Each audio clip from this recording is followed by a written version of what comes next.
friends, to invite Kiai Haji Jadul Maula, Chairman of Resmi, the Institution of Indonesia Muslim Culture and Arts. Please welcome Bapak Kiai Haji Jadul Maula.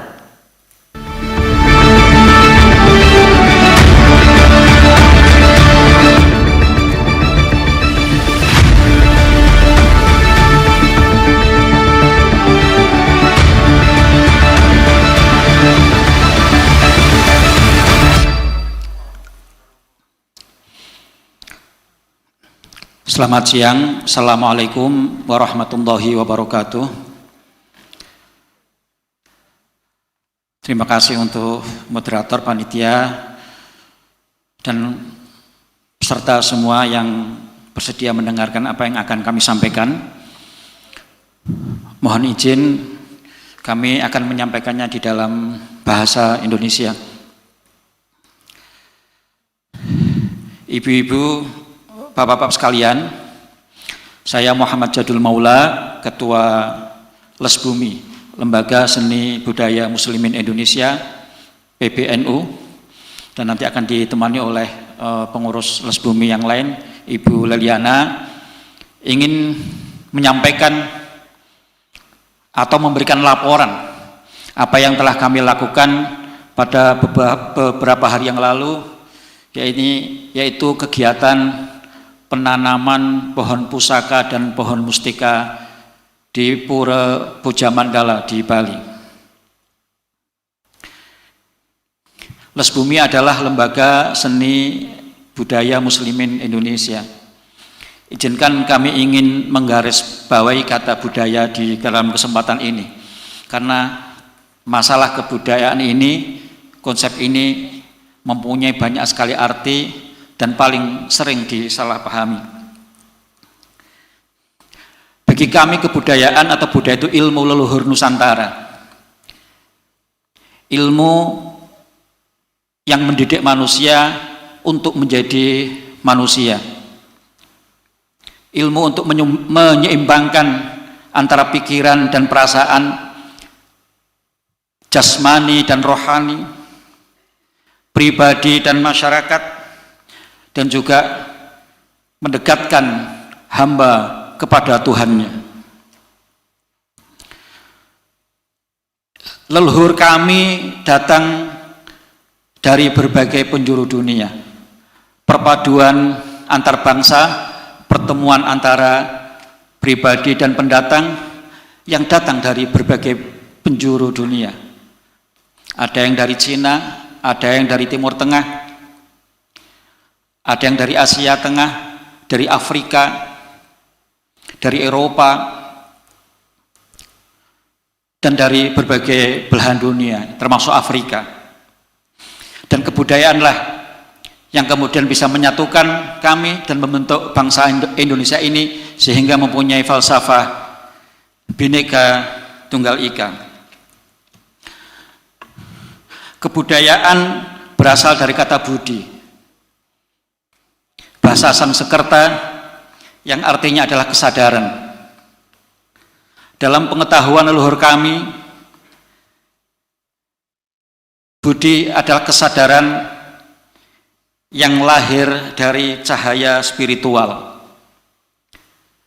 Ketika cahaya spiritual ini menyinari jiwa, maka dia akan mensucikan dan akan mengangkat jiwa ini untuk menumbuhkan sikap dan perilaku yang selaras dan harmonis dengan sesama manusia, dengan sesama makhluk, dan sesama alam semesta. Jiwa juga diangkat untuk menyatu, untuk mendekat dengan penciptanya, Tuhan yang Maha Esa, Tuhan yang Maha Kuasa, dan Tuhan yang Maha Kasih Sayang. Ilmu ini tidak diajarkan melalui pengajaran, tetapi ilmu ini bisa bekerja melalui praktek. Ilmu ini bekerja melalui perilaku. Ya, ada ungkapan di dalam leluhur kami, ngilmu iku kalakone ganti laku. Ya, ilmu ini bisa terjadi melalui praktek dan di dalam pengalaman. Oleh karena itu, kita bisa melihat jejak-jejak dari praktek ini ya, melalui banyak sekali ekspresi kesenian ya, di dalam bangsa kami, di dalam candi-candi, di dalam arsitektur-arsitektur, dan di dalam praktek-praktek kebudayaan lainnya. Dan kebudayaan inilah yang menyatukan kami. Dan dalam pengertian seperti ini, kebudayaan semestinya mendahului dan melandasi praktek dan perilaku beragama.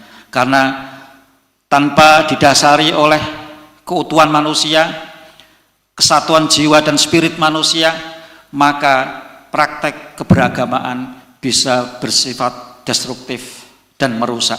Karena kemudian kehilangan rasa kemanusiaan, rasa keterikatannya dengan lingkungan, dan rasa kesatuannya dengan seluruh alam semesta.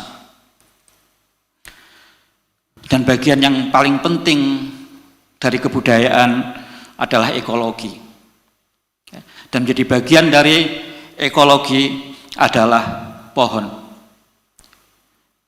Sebagaimana ayat-ayat Tuhan turun dari langit, ayat-ayat Tuhan juga lahir, muncul di dalam alam semesta ini, dan juga ayat-ayat Tuhan ada di dalam diri setiap manusia. Demikian pula pohon. Pohon tidak hanya tumbuh di atas bumi, tapi pohon juga tumbuh di langit dan di dalam diri manusia.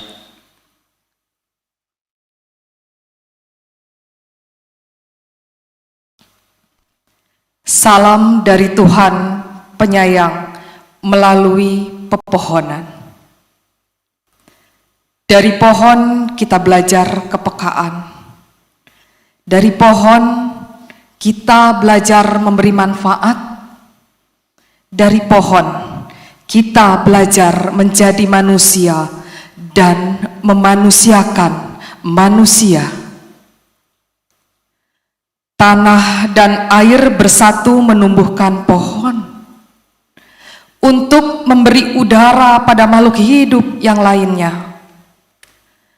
Dan pohon tidak pernah memilih kepada siapa ia akan memberikan udaranya. Pohon tidak pernah memilih siapa yang boleh berlindung di bawah rindang daunnya.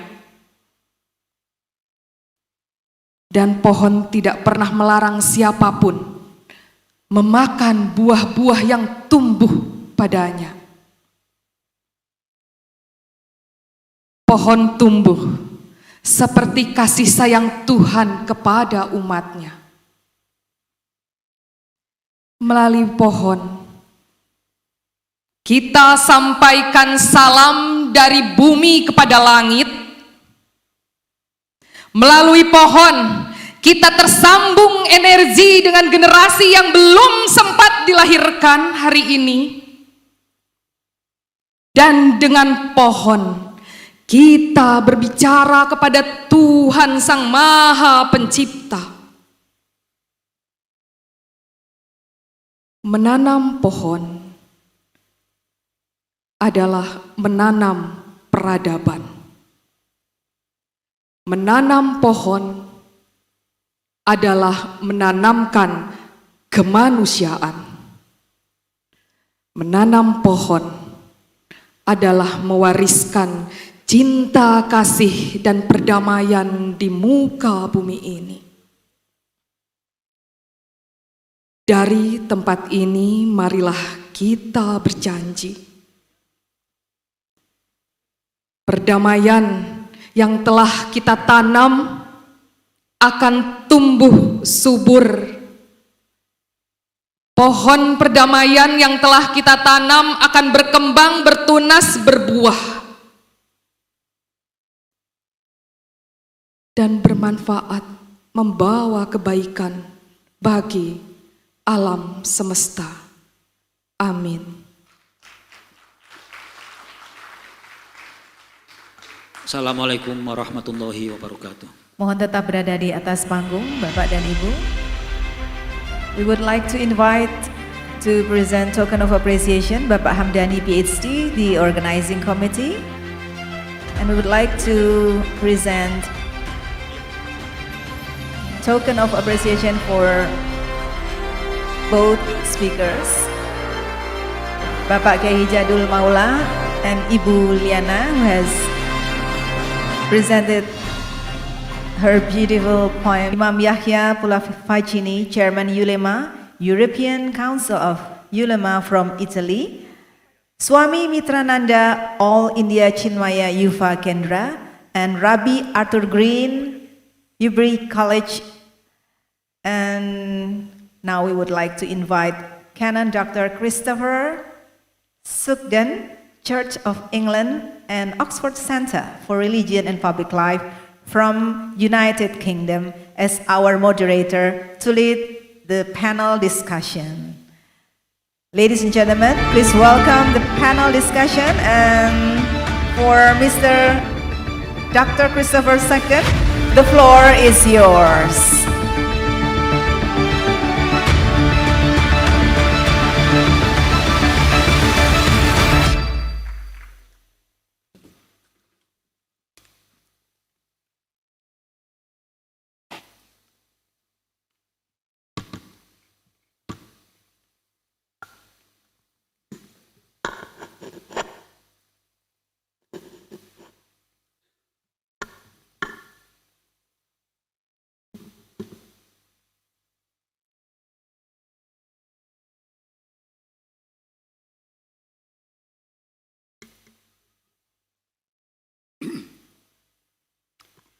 Your Excellencies, ladies and gentlemen, it is a wonderful experience and privilege for me and for my dear wife Elaine that God has brought us back to Bali this week.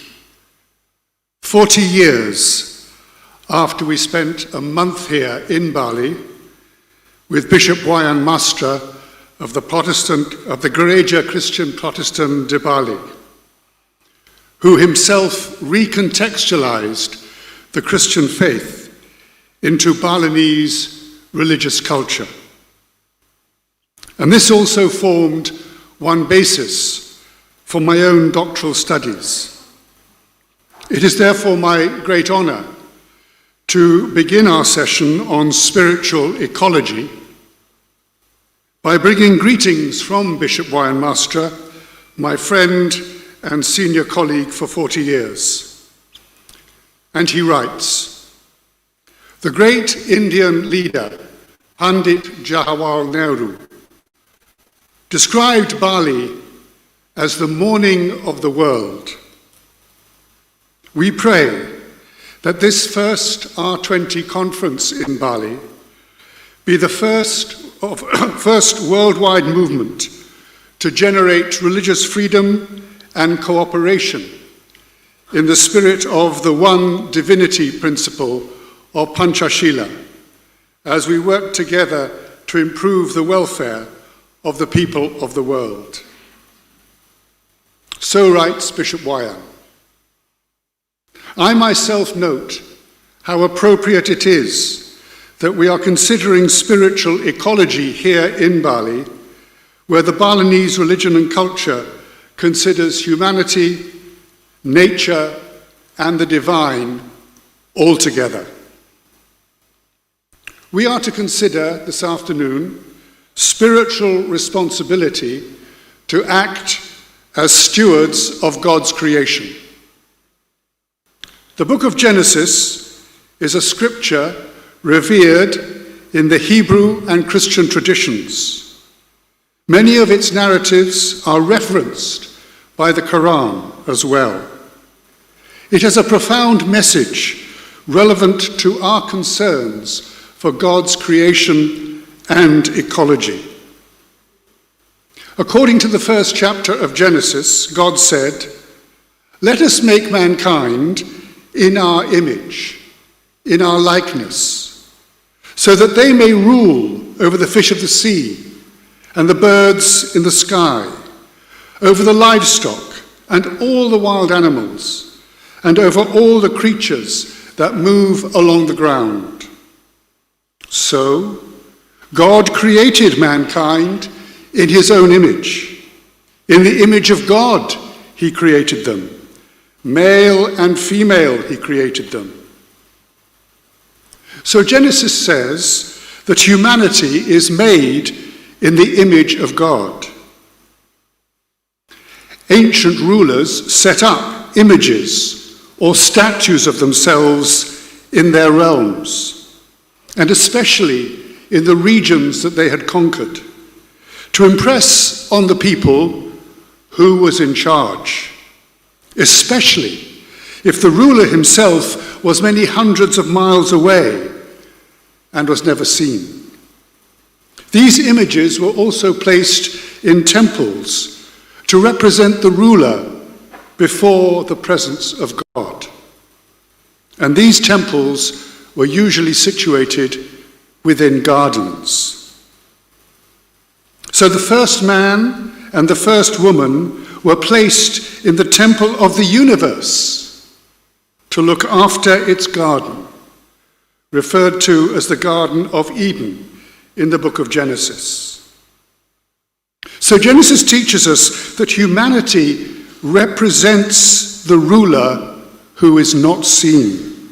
And this applies to all human beings. We are all God's representatives. Just as a statue or image was erected in the ancient Near East to represent an absentee king or landlord, unlike a statue, though, we are living, breathing, moving representatives of God, stewards of his creation, here to manage, cultivate, and nurture the earth and all its creatures. The text of Genesis that we are to rule over the earth and its creatures has often been misinterpreted to justify rapacious dominion. However, such rule is to reflect the true face of God, who governs with mercy and compassion, often referred to in the scriptures as the Good Shepherd. Humanity is to care for and nurture creation like a shepherd. And Jesus is spoken of as the express image of God and provides a model. But the Bible does recognize that such rule can turn into misrule, exploitation, disrupting and even destroying the fragile order of creation. So according to the Bible, being made in the image of God, we are God's representatives and accountable to him. We will be held responsible for how we exercise this stewardship. We are to look after the earth as God's representatives in a way that reflects his infinite mercy and compassion for all creation. And this applies to all people, and is why we believe in the equality and dignity of everyone. And this parallels Nahdlatul Ulama's own belief that the primary message of Islam is Tawheed, or divine oneness, and Rahmah, universal love and compassion. So, the perspective of Genesis, this ancient text, should inform our work and witness today in the world to be stewards of God's creation. And I hope that we may agree that this is one shared value that will also inform our work here at R20.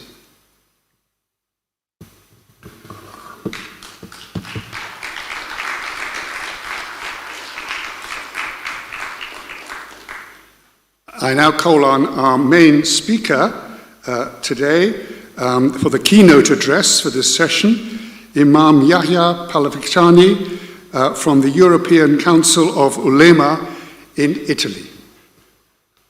Your Excellency.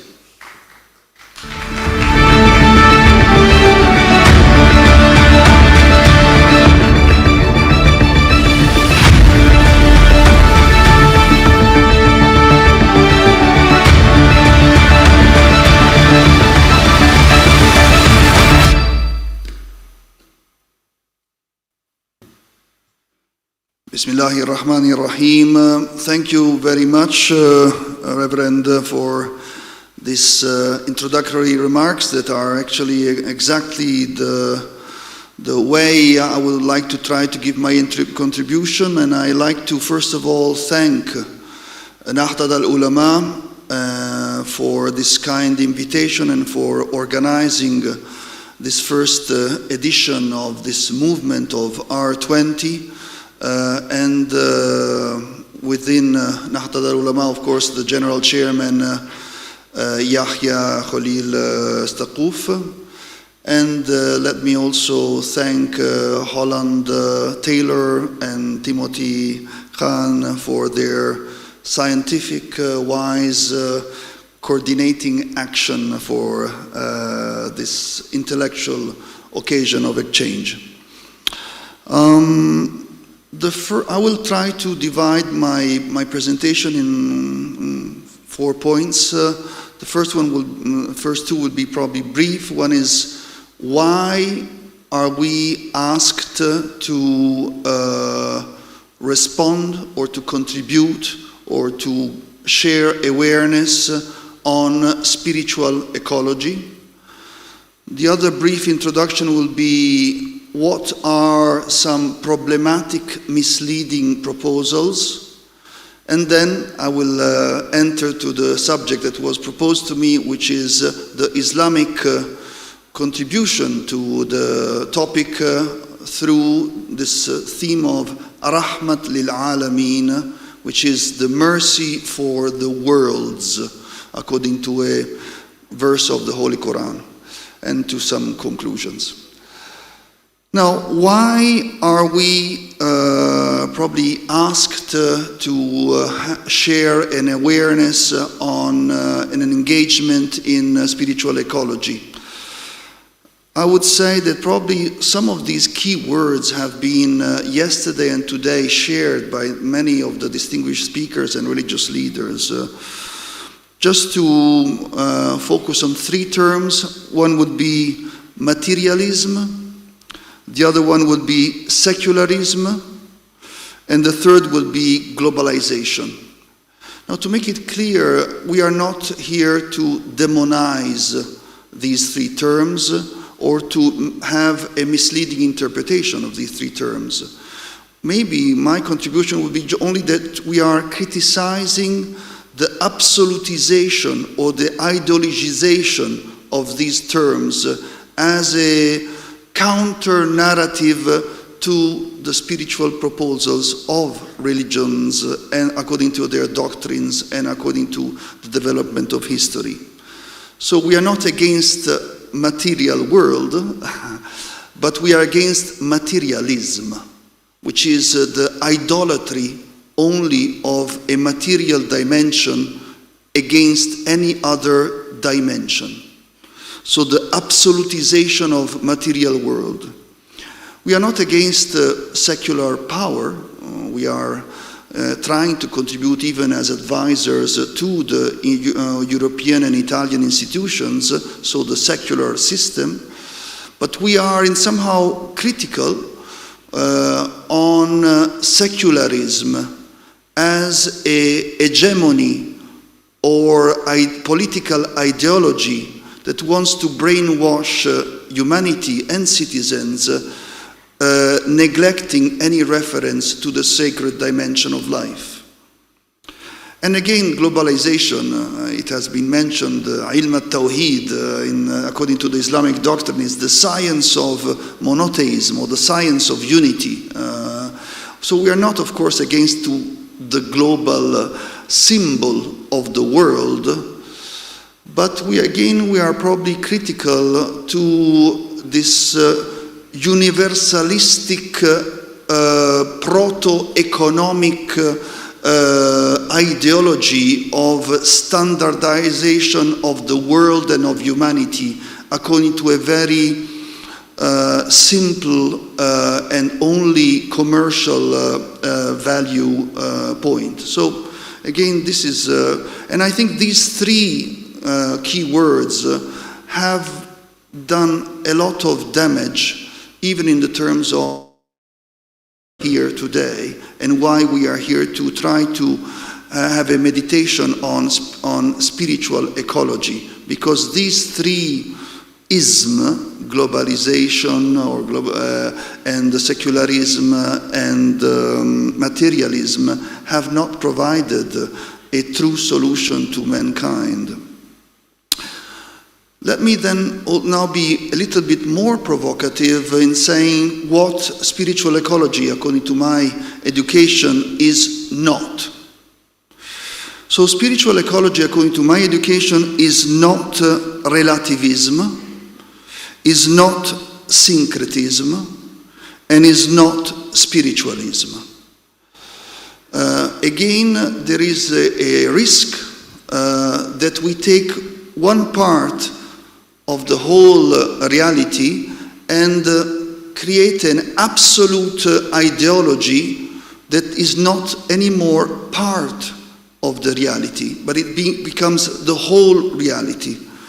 So relativism is actually creating a very low standard of pluralism, where anybody can probably be tolerated according to his ideas, but there is no interconnection with any dimension and any true understanding of this richness of pluralism.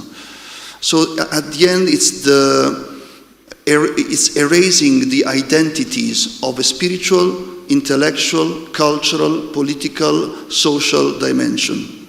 Syncretism is exactly the opposite, as you know, is the confusion of identities. It's the mixture of, it could be even rituals, doctrines, identities in a melting pot or in a new agey ideology, which is empty of the consistent sacrifice and engagement in following the teachings of each of our doctrines. And spiritualism is a more sophisticated way of considering syncretism, which is an abstract tendency of emotional feelings shared as peace and love without any concrete knowledge of what peace involves and what love means.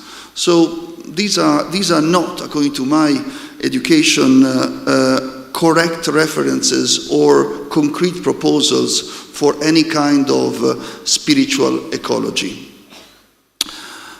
So, coming to the Islamic contribution, probably I would stress 4 points, 4 doctrinal terms of reference. And the first one is actually Rahmat lil Alameen. This comes from a verse from the Holy Quran where God Almighty, Allah subhanahu wa ta'ala, speaks and He presents the seal of the Prophet as a mercy to the worlds. Al-Alameen. It's not for this world, it's not for the superior spiritual primordial world, is as a link between this world and the eternal absolute transcendental world. So the key of interpretation of Rahmah, mercy, of whom prophecy is a symbol, and the seal of prophecy and the messenger of Islam, Muhammad sallallahu alaihi wasallam, is a Rahmah, is to interpret it correctly. It's not only a mercy as a behavior in this world, it's a behavior in this world as a consequence of an orientation and of an inspiration linked to the other world. So it's actually a religious mercy, because one can pretend to be very merciful and without any belief of God, of religion, of sacredness and of holiness, of any doctrine and ritual. So that's not being merciful according to a religious dimension. For us to be merciful is actually a consequence in deeds of a connection between the superior reality and this world. So we are responsible because we are inspired. We are well oriented towards our Lord, the Lord of the worlds and the Lord of our humanity and of our life. So, and Rahma actually, according to the Quranic interpretation, has probably some synonyms. One is compassion, of course, then it's kindness, then love, and then care. So these four terms actually mean Rahma.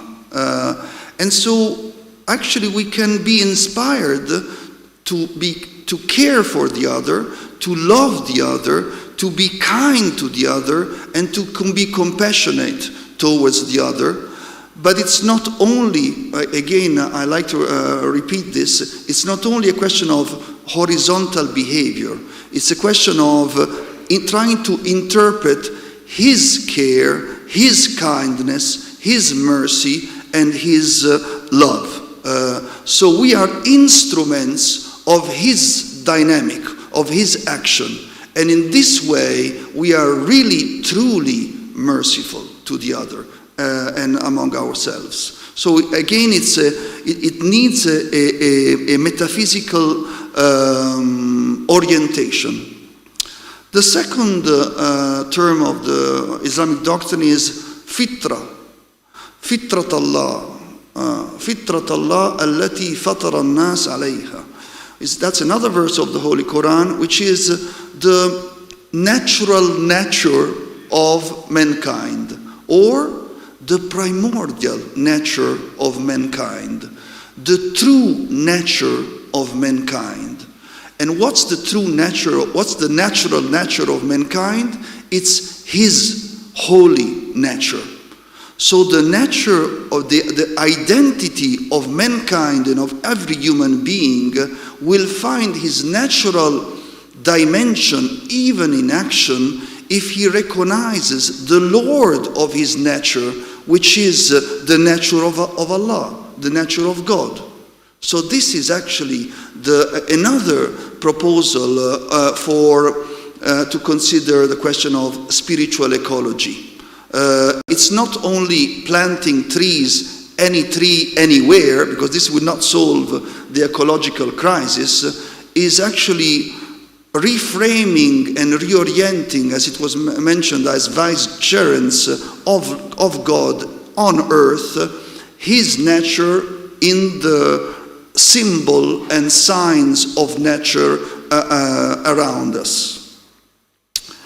The third noun has been taught by some of the masters in these last 1,000 centuries. One is Sheikh Muhyiddin ibn Arabi, radiallahu anh. Then it was followed, even previously there were some reference by Imam al-Ghazali, and recently, even some centuries ago, by a great Imam of Al-Azhar, Sheikh Salih al-Ja'fari, is the reference to Al-Insan Al-Kamil, which means the universality of the identity of man, if you like, or the perfect universality of mankind. So it has a symbol, and for the Islamic tradition, of course, this coincides with the holiness of the last prophet. But be aware, these masters I have quoted do not refer to Muhammad as Al-Insan Al-Kamil, making reference to him as the last prophet. They recognize him as a symbol of Al-Insan Al-Kamil, as the ray of a pre-eternal light.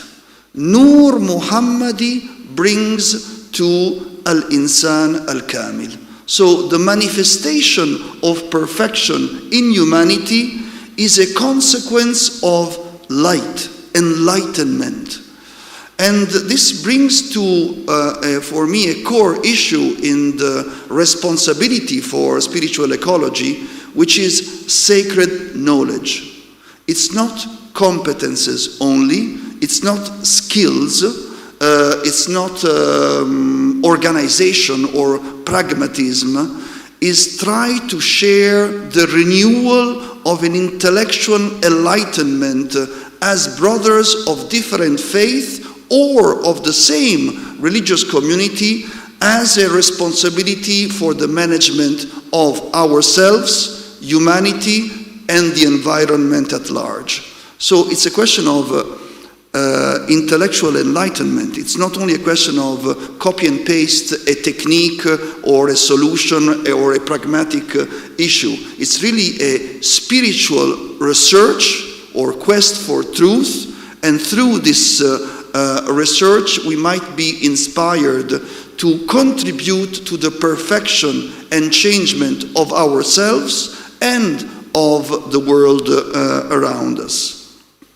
And this has been taught by other Muslim scholars as Sunnah Muhammadiyah, which is a method. It's not a question of being Muslims. Of course, I'm speaking within the Islamic tradition, but it's a question of trying to link, if I may say, the search for universality with a consistent loyalty to your own specific place and time and identity.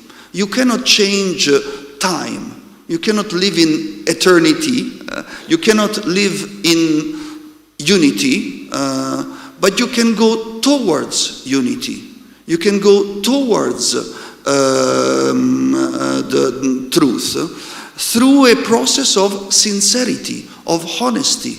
And this process is actually something that finally changes our vision and our action in life and changes what surrounds us, because it is part of a, if I may say, of a blessed miracle that is called harmony. Harmony cannot be something that I invent with a very clever or emotional feeling. Harmony is His harmony that has already been established at the beginning of creation of mankind and of the universe and of this land. In order to preserve or to restore or to renew harmony, we have to go back to the source of harmony, to the Lord of harmony. And according to Sunnah Muhammadiyah, the teachings also of our masters, this is part of the engagement in the remembrance of our Lord. So to remember our Lord and to practice this remembrance is the participation to this blessing. And through this active, responsible blessing in action, we contribute to the re-establishment of a natural harmony, not of a personal harmony. This is very delicate, because sometimes even within the religious communities, we find selfish, emotional persons who want to establish their own idea of their own personal harmony. And this does not lead to any true shared harmony. It leads only to a personal contribution to a shared disorder, because it's a question of selfishness that is led.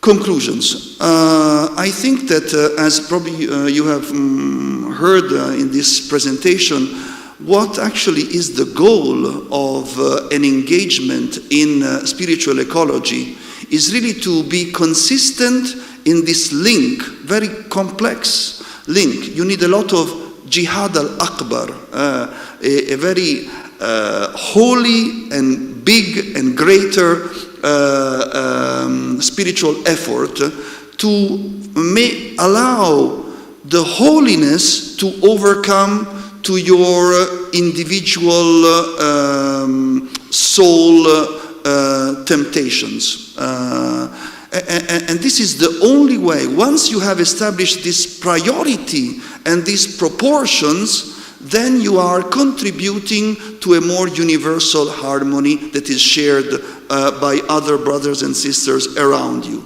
So it's to link what is particular to what is universal. It's not neither universalism nor concentrating on a narrow-minded detail of your own small ghetto. It's really linking again on several sides. On a vertical dimension, the principle, the transcendence to the immanence, and in the immanence to link the different fields with a specific vision of enlightened science for every single field of our responsibility. And this is how the microcosm reflects the macrocosm. And this is really the doctrine that our holy traditions teach us on how to really try to engage in our responsibility, linking what is the signs of creation with what is the essence of our Lord. And that's the only way, according to my proposal, we can actually be inspired in our spiritual ecology. And the result is the establishment of a civilization. Because we discover the quality of each member of humanity in his spiritual presence, that is a holy presence of the divine, which is not only forgotten in his heart, but is also connected with his brain. And his thoughts and his communication and his deeds are then holy actions, holy thoughts, and enlightened presence of the Spirit.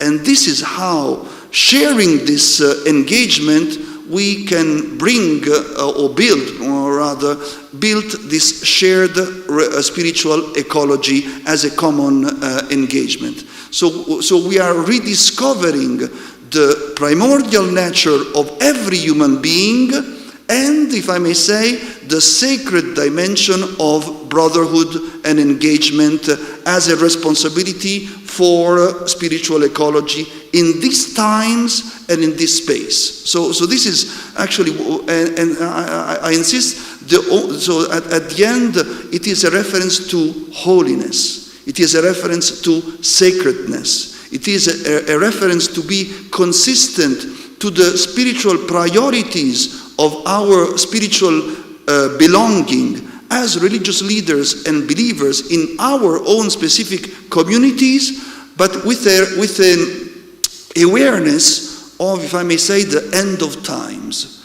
And the last point would be that maybe with the consciousness of these end of times, of the signs of times that are around us, with all these crises and disorder and forgetfulness of the spiritual dimension, then it's quite interesting to see that from here in Indonesia and next year in India, the last religious denomination, Islam, and the first traditional denomination, Hinduism, find their way to try to give their contribution worldwide with a very deep, sensitive spiritual reference to primordiality, ontology, and eschatology. So what comes beyond all of us, what comes within ourselves, and with the vision of times. I thank you very much, and please pray for me.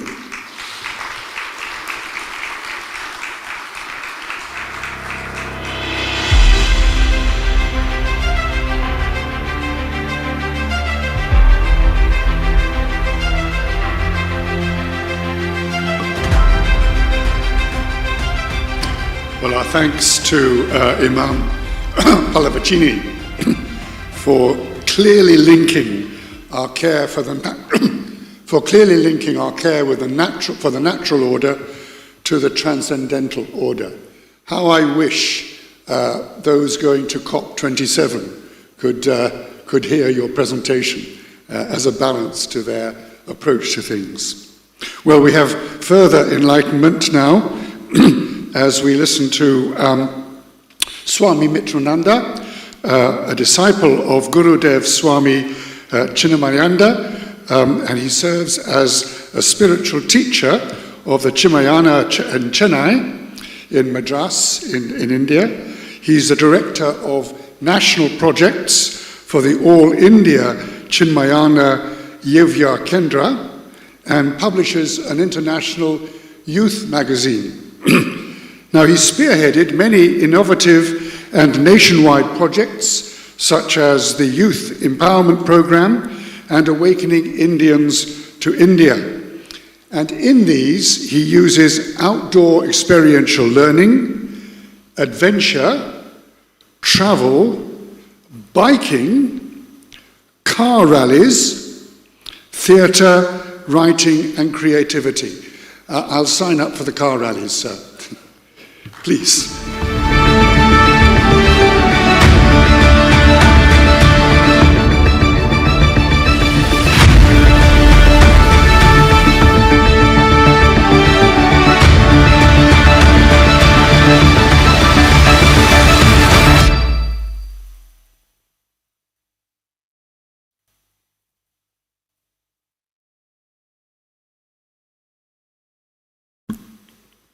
Am I on? Yeah.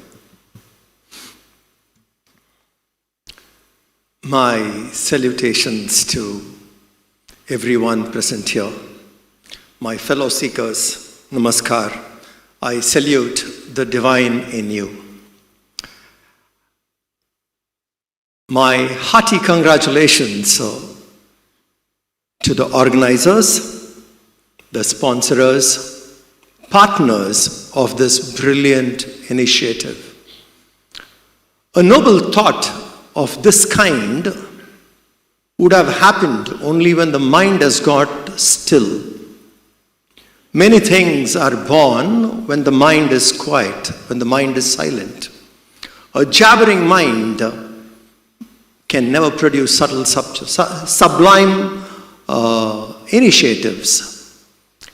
So I'm sure when the mind was quite still, this wonderful thought came to the organizers of bringing us together. Togetherness is the first step. Do we have an option apart from being together? What would happen if you are not together, if you don't come together?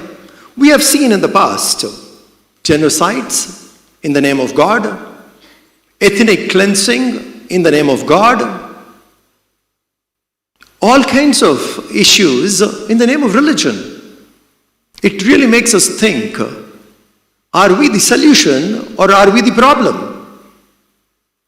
This brilliant initiative, bringing people together, is very, very important. Because in this togetherness, we will develop trust. Because there is no option. We need to live together. Nobody can wipe off any civilization. Even those civilizations which are not very active, rather dormant, would resurface another day.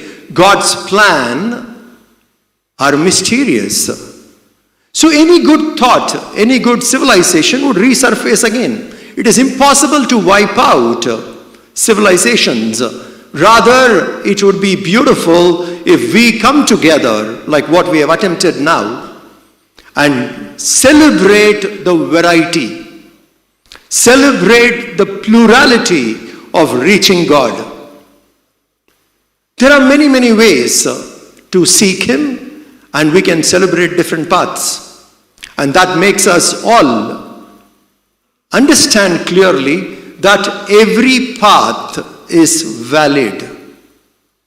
And once this coming togetherness builds this trust that your path is valid, my path is valid, through this togetherness, through this trust, we will progress. And to keep us together, one of the most important topics which we have taken up is spiritual ecology. We live on this earth, and this earth has to be preserved. Something which came up 4.5 billion years ago and life as humans, Homo sapiens, were 2 lakh years ago on this earth. A wonderful, beautiful planet. We cannot dismantle it. Religion plays a very vital role in guiding their followers to respect, to love, and to protect the planet Earth. So ecology is a very important topic, and I'm so glad through this topic we can come together. We can strategize being together and come up with religious solutions to handle climate change, to deal with ecology.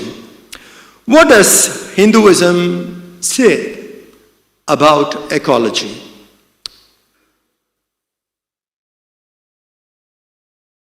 The creator, the created, both are divine. This is one of the primary principles of Hinduism. The creator and the created, both are divine. We have very many verses indicating this. I'll just say one now. Akhanda mandalakaram vyaptam ena characharam tatpadam darshitam ena tasmai sri gurave namaha. The meaning of this is akhanda mandala. Mandala, galaxies. Akhanda, countless galaxies are there in this universe, and all that is pervaded by that one divine principle, Tatpadam. That divine principle, Vyaptam, pervades the entire universe, which accommodates countless galaxies. So the moving and the non-moving are divine.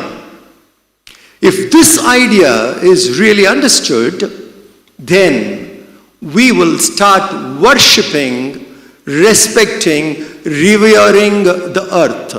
That's why in Hindu culture, you will find people worship rivers as mother. We worship mountains. We worship animals. We worship plants. We worship ocean, because the created is divine and the creator is divine. The cause and the effect are not separate. They are one and the same. The cause alone has come out and exhibited itself as effect. Like ocean. In ocean you have water. The water alone comes as waves, bubbles, iceberg, different forms, but the substance is water. So the universe is nothing but the expression of the Lord. Once this devotional feeling we bring in, our approach to earth would be, let us worship, let us protect. The feeling of exploit the earth would get dropped off. For a very long time, we went on with great pride. Mankind decided to conquer earth. We don't conquer earth, we worship earth. This shift will happen if we look at the created too as divine. And I'm very sure other religions too have similar idea, like we just heard. Stewardship of earth. Protect the earth. Islam talks about it. Bible says earth is made by God and nothing else. And it is Him. That means the cause and the effect is the same. It only depends upon our interpretation and how we change our mindset. So I have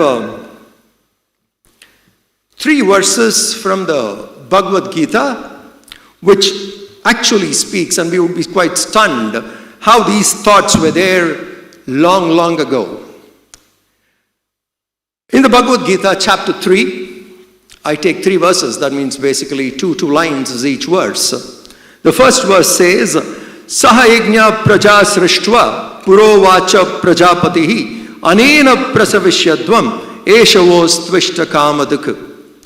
A brilliant verse where Krishna tells to Arjuna, Sahayagnya, along with the spirit of togetherness, Sahayagnya praja srishtva, the Creator created this beautiful universe along with the spirit of togetherness. Whatever you seek, Purovacha Prajapati, Anena Prasavishyatvam, whatever you seek, let it happen through the spirit of togetherness. Together, we can handle climate change. Individually, we cannot. So the verse says, the Creator created the universe along with the spirit of togetherness. And in that togetherness, let us achieve whatever we want. Is this not another beautiful thought of togetherness? R20. Remember, first it was a thought in a pure, noble mind. The thought was sustained, and slowly the thought spread. Together, it happened. First it happens within, then it happens outside. Internal and then external. Everything happens twice. First at the thought level and then at the action level. Thoughts become action. Not every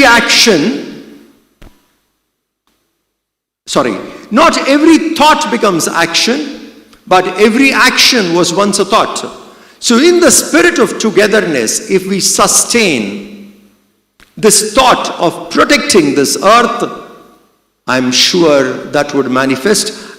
Thoughts would lead to action. So this is one of the verses where Krishna says, come together, and in the spirit of togetherness, may you achieve whatever you want. And then, the next verse, he says, Devan bhavayatanena, te deva bhavayantuvaha, parasparam bhavayantaha, shreyaha paramavapsyata. This is again from the Bhagavad Gita. The verse says, Deva. Deva, in Hindu interpretation, Deva means divine. You adore Deva, and we call fire as Agni Deva, water as Varuna Deva, Vayu as Deva, wind. So for us, nature is Deva.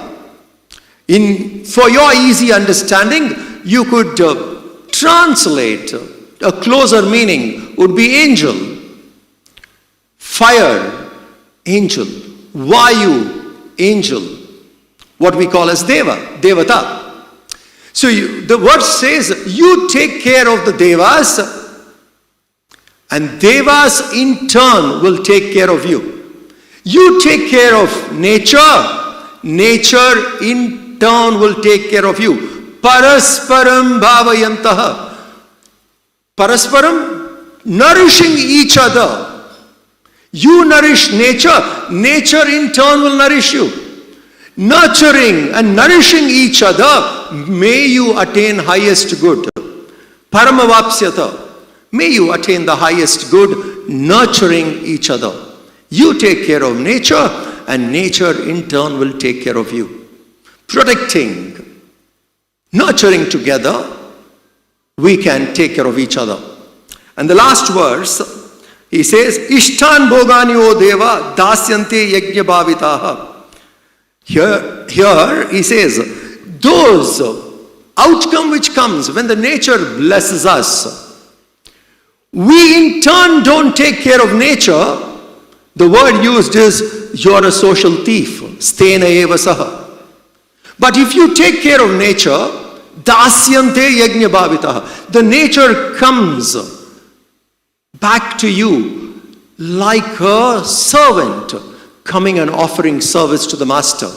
This is the relationship between nature and man. Jiva, Jagat and Ishvara. Jiva, the individual.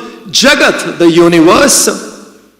Ishvara, the Lord, are all one, and that is the divinity. Practicing that, we can come together and take this forward. Conclusion.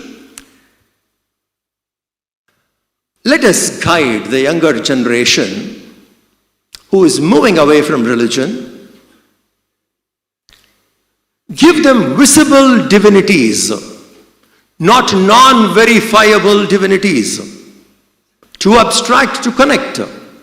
Visible divinities, if they can connect, I think looking at nature as God, protecting nature as prayer, reducing carbon prints upon earth is prayer. Controlling your taste is prayer. If we can guide them that way, I'm sure spiritual ecology will appeal to the younger generation. Thank you for the opportunity. Thank you for having me. Thank you very much.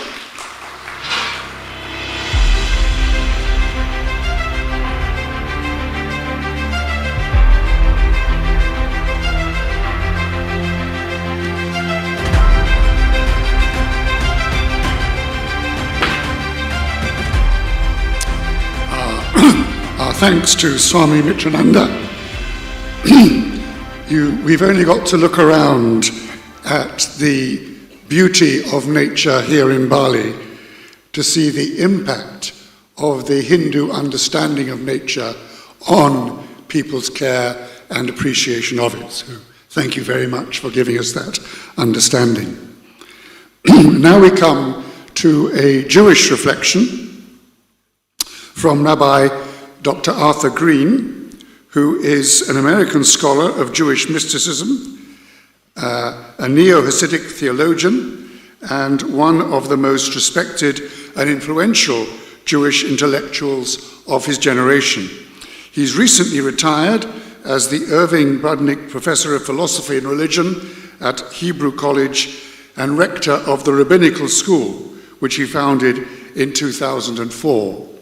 And his presentation is going to be given to us by our conference secretary, Dr. Shah.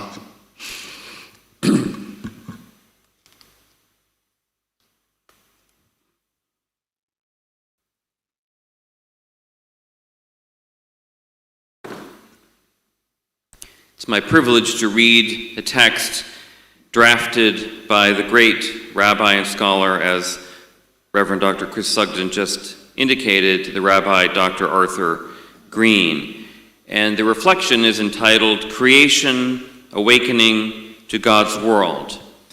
Rabbi Green has been in close dialogue with us. At one point, he had hoped to travel the long distance to Bali from Boston, where Rabbi Green lives. It ultimately became impossible for him to join us. Rabbi Green is 82 years old and is not able to travel such long distances. So, unfortunately, he was not able to be here to deliver these remarks himself.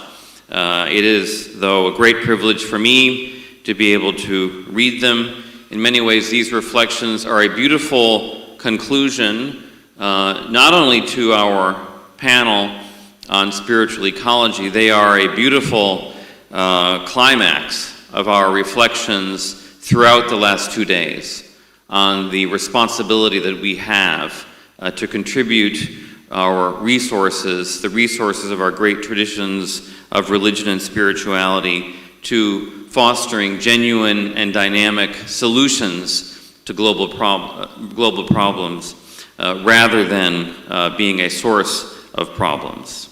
So let me begin.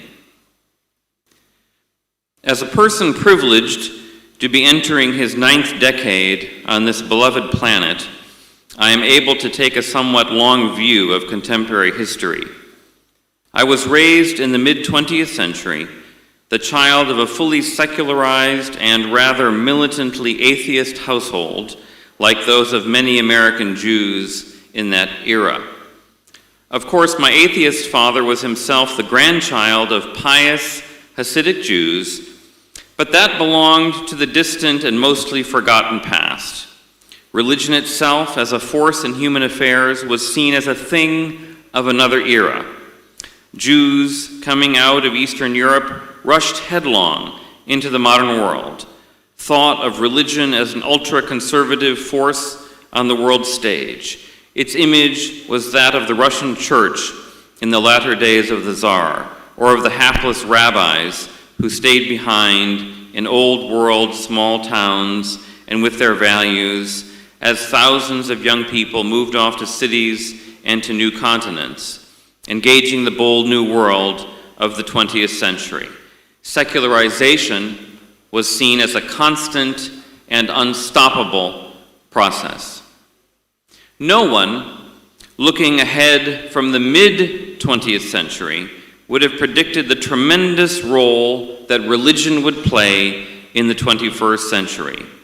No one, that is, except the embattled people of faith.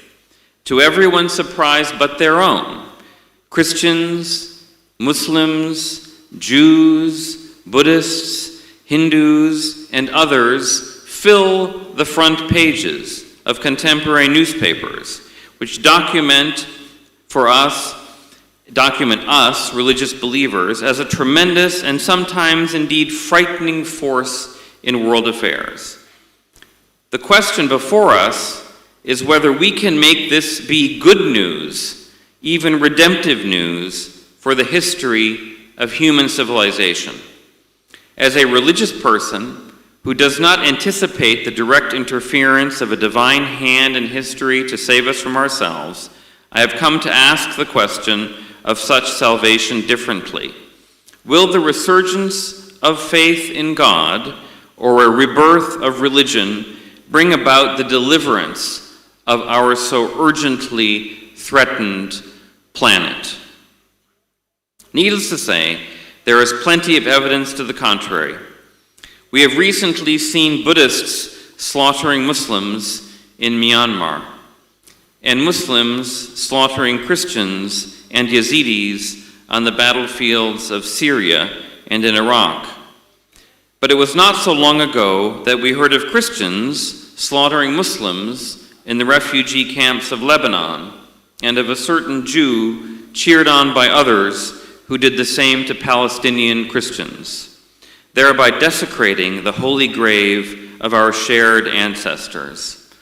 All this hate and slaughter keeps these so-called religious folks too busy to confront the truly most serious challenge of our age, the environmental crisis that threatens to overwhelm us all, exacerbating every other crisis as it rains down death and destruction upon everyone without distinction.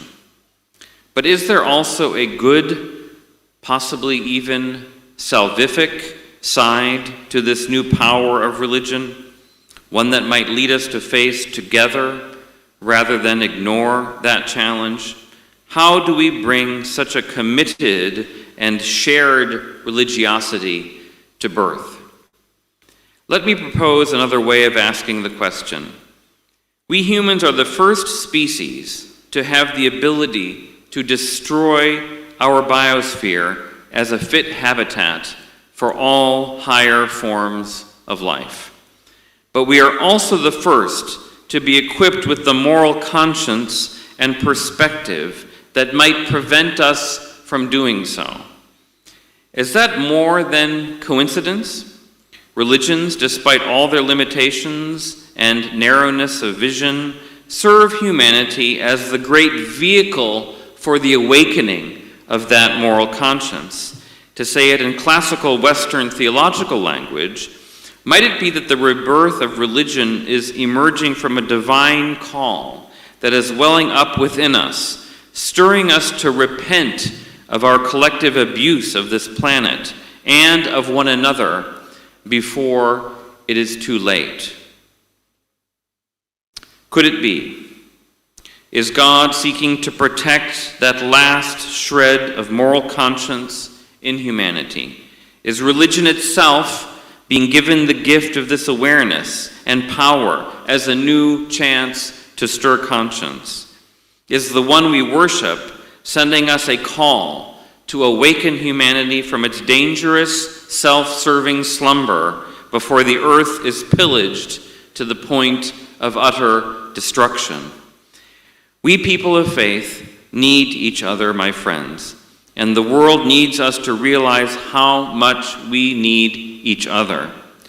We have to show that we can stand together in awareness of the miracle of our own existence. We need to share and give expression to a sense of divinity that penetrates every moment of our lives, enlightening even their darkest corners. We need together to form the core of a new resistance to the brutalization of humanity in our era, to the disregard for the sacred quality of each human life, and to the rapacious destruction of the created world. In the growing strength of religion as a factor in human affairs, we have been given a great gift, a salvific opportunity that we cannot allow to slip through our fingers. The contemporary religion we articulate will need to be based upon an understanding that the biohistory of our planet is a great sacred story, one that we all share. It will be a fully nature-embracing spirituality, one that sees the natural as the supernatural, the divine presence embodied throughout the physical world. This can be hosted by a great variety of theological views within all of our traditions. But we Westerners must move away from the legacy of Platonism, which distinguishes between a true spiritual world and the merely physical.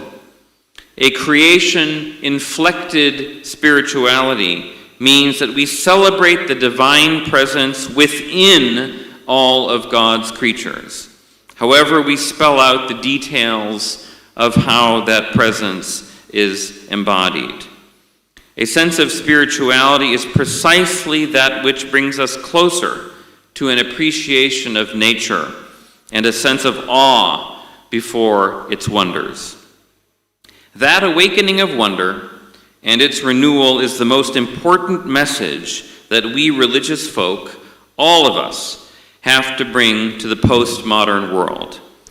My chief mentor, Rabbi Green's chief mentor in recent years, was the rabbi of Chernobyl in Ukraine, who died in 1797. I've recently completed a translation of his great book of homilies entitled The Light of the Eyes. Chernobyl was once known for a very different kind of bright light than that for which it is remembered in recent history. That is our job as religious teachers, putting light into people's eyes, helping them to wake up. In speaking of the exodus from Egypt, he says that our exodus has already taken place. The real enslavement of Israel in Egypt was that of the mind and spirit, leaving its victims unaware of the reality of God. Unlike the enslaved Israelites of old, we have our faith. We are aware of the divine presence that fills all the world.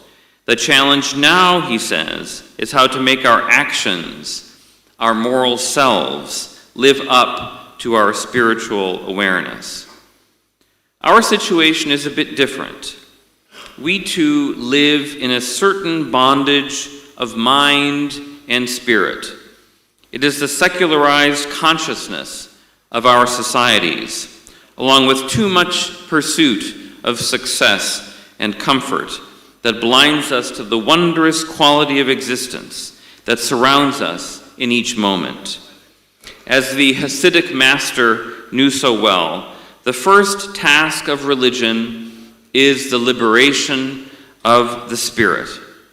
As we attain that freedom and reawaken our souls, we need also to act, both individually and as a collective force, in ways that fulfill our sacred vision.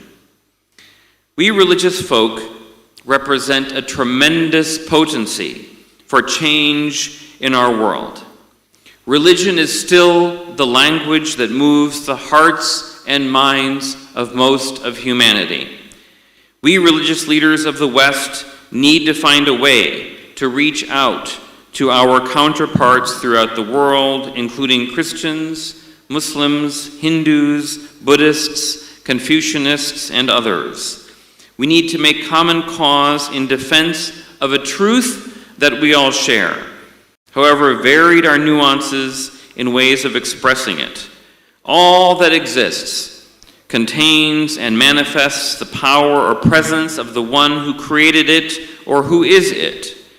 Therefore, we must walk through this world with love and reverence, doing all we can to preserve its glory for future generations. This shared vision needs to be translated into real political action, both within national voting campaigns and in international forums, perhaps new ones that we should create together. The salvation of this planet depends on our ability to awake the conscience of humanity. The great power of religious faith in our world must be seen as a divine gift and a sacred opportunity.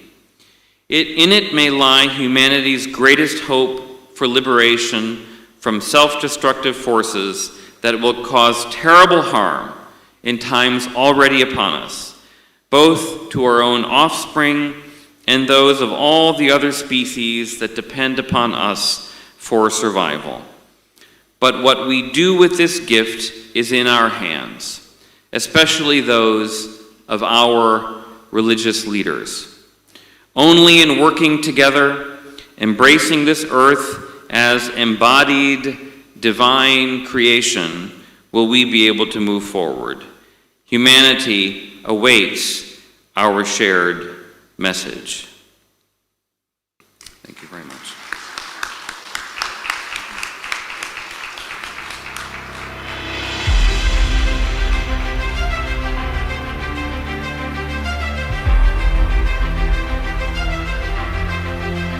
Well, thank you very much, and may we have a big round of applause for the speakers and also moderator.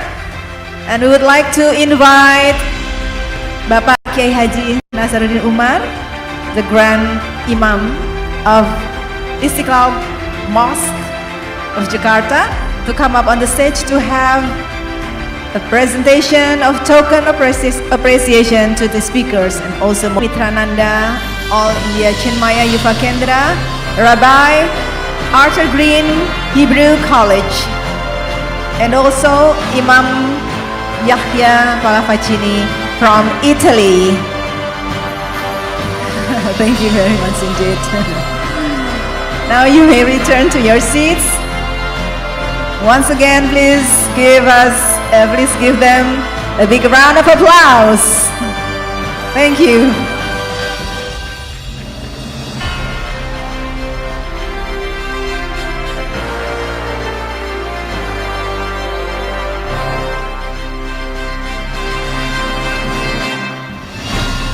Now we proceed to our next program, that also a presentation of token of appreciation. We would invite to give their token appreciation Haji Syed Salman Christie from India, who would present a token of appreciation to be given and received by Bapak Kiai Haji Yahya Khalil Stakuf, General Chairman of Nahdlatul Ulama Central Board. Please come up on the stage. This symbolizes big, great gratitude from delegates to the Nahdlatul Ulama.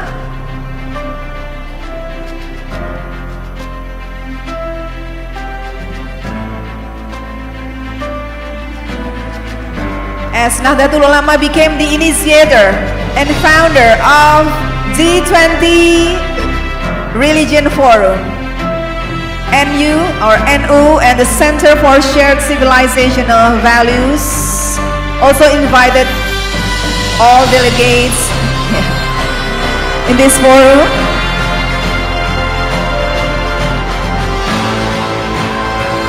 And also the representative from the Cambodia.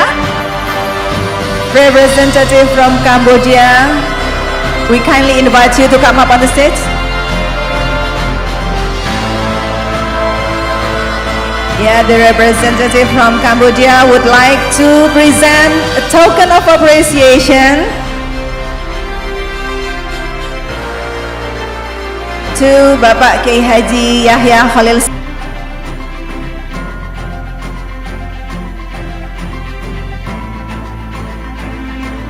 Excellencies, ladies and gentlemen, distinguished guests, now we are proceeding to the end of our events. We call it the handed over ceremony. First of all, we would like to invite C. Holland Taylor, Deputy Chairman and CEO, Center for Shared Civilizational Values, USA, Indonesia, to deliver his remarks.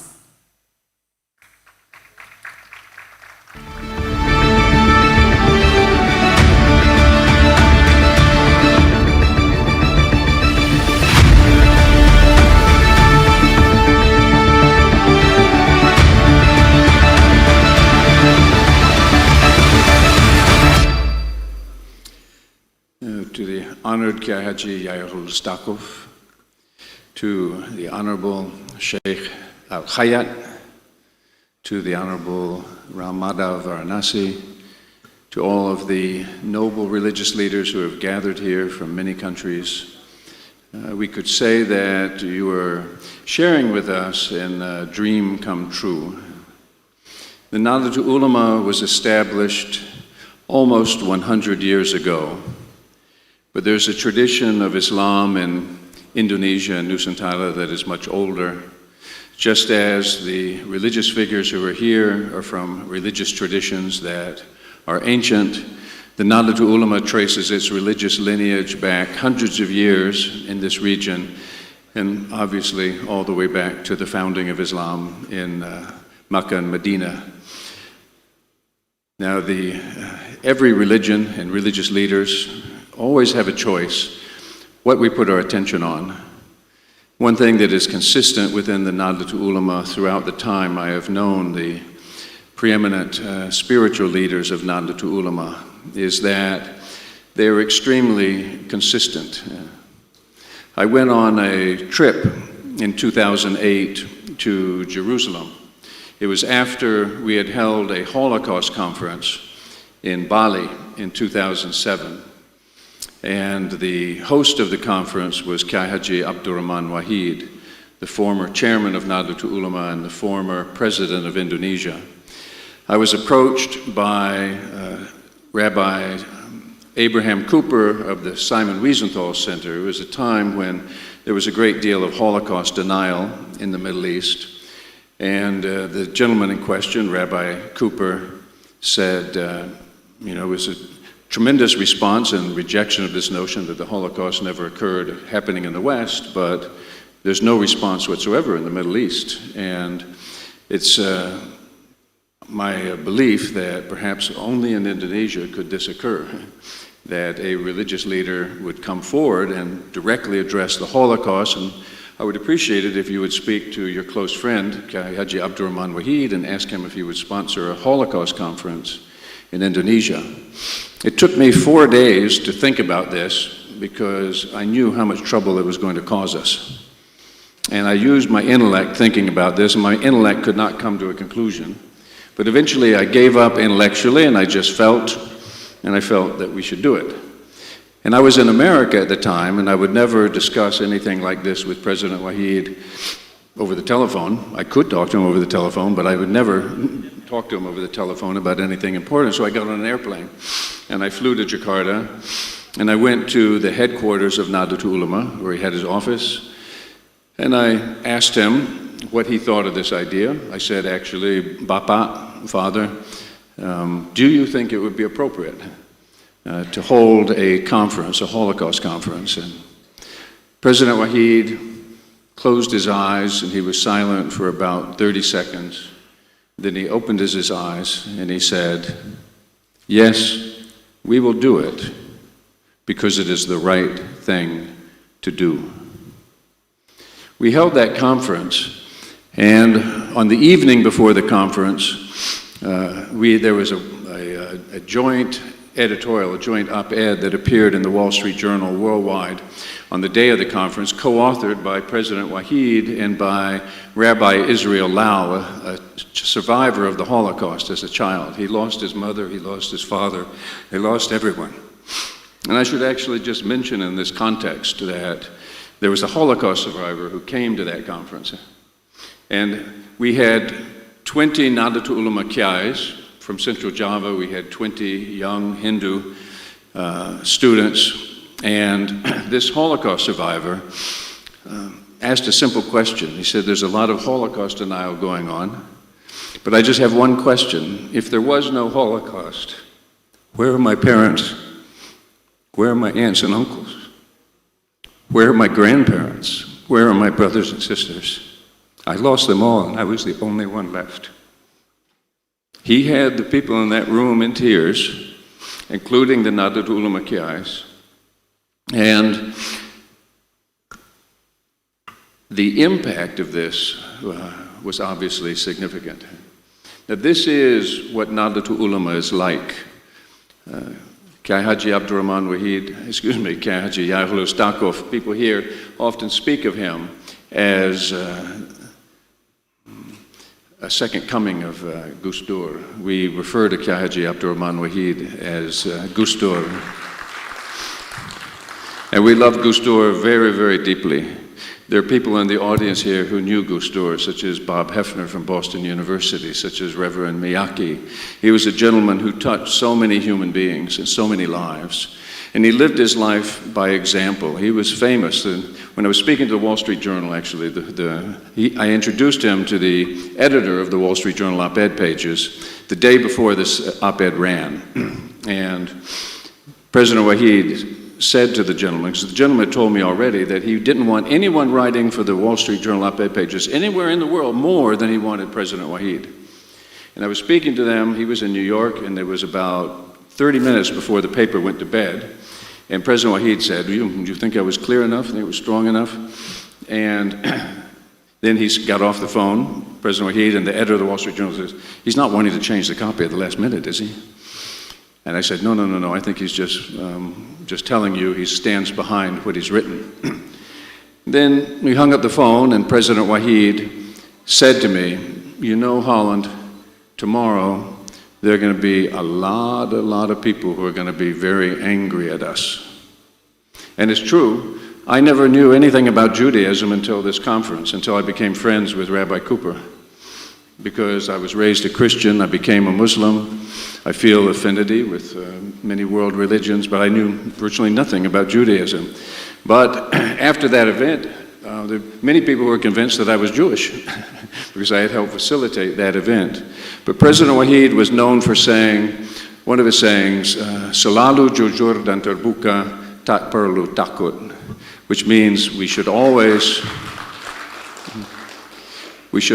be open and honest. There's no need to be afraid. Before he died, I spoke to President Wahid, and we had published a book, and the book was called The Illusion of Islamic State, and it had a tremendous impact in Indonesia, tremendous. President Wahid was the editor. Buya Shafi Marif of the Muhammadiyah wrote a preface. Haji Mustafa Bisri wrote the epilogue, and it was just laying out many of these issues that have been discussed here today. And this was possible in 2014. This is 2009, 5 years before the Islamic State conquered Mosul. The Nahdlatul Ulema had already written a theological refutation of the ideology of the Islamic State. And when we were talking about publishing this book, there were many people who knew what kind of upheaval it would cause in Indonesia. And I said to President Wahid, there's some people saying maybe we shouldn't publish the book, it would cause a lot of trouble. Should we do so? And President Wahid said to me, I already decided, that time he said, 40 years ago, I already decided, should we speak up? And he shouted, yes. And what he was referring to were events that occurred in Indonesia in 1965 and 1966 that Nahdlatul Ulama was involved with and this young adults movement were involved with. And I'm saying this right now because it takes courage to speak up. It takes courage in order to act. President Wahid was full of courage. Yahya was full of courage. People who are on this panel with me this morning are full of courage. And it takes courage in order to address the realities that confront all of us and the challenges that confront us in our day-to-day lives as individuals. But it also takes courage in terms of religion to look at what are the consequences of doing nothing and what are the consequences of acting. Because religious leaders are faced not only with issues involved in our own religious traditions, but also involved with engaging with a larger structure of society. And one thing I've always admired about Nahdlatul Ulama is the spiritual leadership of NU's willingness to act on the basis of conscience and act on the basis of principle. I believe this is deeply rooted in the soil of Indonesia, and so I'm extremely pleased and full of admiration that President Joko Widodo, the Ministry of Foreign Affairs of Indonesia, the Indonesian society has chosen to move forward to introduce religion for the first time at the center of discourse and decision-making within the G20, which affects so many lives worldwide. And one thing I would just say in terms of the criteria we were using in thinking about who to invite to this event is people whose courage we either knew or anticipated would be there. There's any number of people we might have invited, obviously, but as Imam Yahya Pallavicini of Italy said when he looked at the invitation list, he said, I'm really excited about this event because there's not a lot of people I know. I'm going to be meeting a lot of new people. It's like a new network. But it's really, in some ways, it's a network that never existed before because there are parts of some of you that know us very well. There's other people we don't know. But I just want to say that we appreciate you're traveling all this way. The Center for Shared Civilizational Values invites you to work together in future years in bringing forward the message of the R20. Swami Mitrananda, whom I just met recently, as we had a bilateral with Sheikh Yahya said this needs to become a movement. I trust that it will become a movement. Then I will just, seeing my friend Abdul Wahab here, Sheikh Muhammad Al-Isa left earlier this morning to fly back to Riyadh, Makkah. Sheikh Yahya and I went to the airport to say goodbye. We appreciate our friends from the Muslim World League. We appreciate doing this together.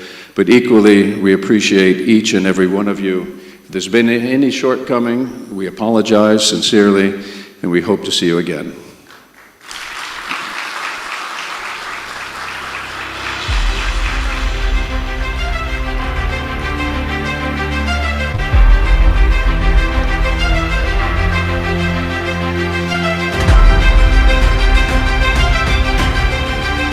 So I'm seeing you sooner than I thought. I'm going to be introducing our next speaker, and this is another example of how fate can bring people together. Our next speaker is Sri Ram Madhav Varanasi. When Pat Yahya and I first met Ramji, he was the General Secretary of BJP, a political party in India, and he is currently, actually, this is an interesting question, he is a man of many talents, The easiest thing for me to say is that he's a founding director of the India Foundation, a think tank in India that's very influential. He also comes, and any of you who've been reading the media, Ram Madhav belongs to the RSS. The RSS was founded in 1925. The Nahdlatul was founded in 1926. It was founded in a context both after the fall of the Islamic Caliphate with the collapse of the Ottoman Empire and the context of the British colonialism of the time. The RSS is an extremely influential organization in India. We are convinced, just as Nahdlatul Ulema feels responsible for protecting religious minorities in this country, and ultimately the fate, we believe, the fate of religious minorities in Europe, for example, of Muslims, will depend on your indigenous Europeans. The fate of any minority depends on their relationship with a majority. And there's we have faced, and I'll just be my usual, practice the usual diplomacy of complete honesty. We faced a lot of criticism for having various relationships, but we feel it is absolutely essential to engage people from across the religious spectrum, across the political spectrum. There's tremendous gridlock in the world. And I will say that I have developed enormous respect for Sri Ram Madhav. This is a man who has a vision, and we believe that his vision is deeply spiritual. And we have met the Hindu monks that he has brought from India. We have met with them personally. We have seen the depths of their spirituality. So I would just like to say in this context that we have the greatest respect for you, Ramji. We have the greatest respect for your tradition. And please join us here on the stage to share your concluding remarks for this conference. Thank you. Please welcome Sri Ram Madhav Varanasi, founding member of the Governing Council, India Foundation, with the R20, a civilizational partnership between Indonesia and India.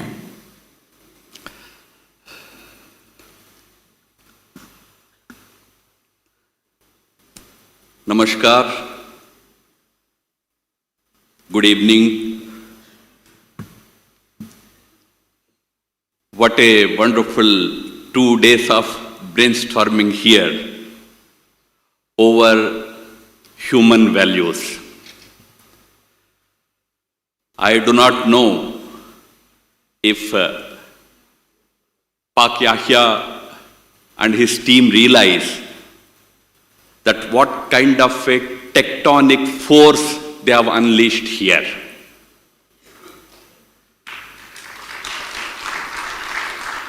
I am reminded of a story that John Foster Wallace, the famed American novelist, narrated to students in a college in Ohio. 2 fish, young fish, were swimming along a river. In the opposite direction was coming an older fish. They bumped into each other. The old fish asked the younger ones, "Hey guys, how is the water?" They continued to swim along. After some time, one of the young fish asked the other, "Hey, what hell is this water?" There is a deep meaning. You live in a country which is kind of a heaven for harmony. Indonesia, Bali, they are examples of harmonious coexistence of different faiths, different religions. Maybe this beauty in which you have been living for many decades and centuries would not give you the real effect that this initiative is going to have on the rest of the world.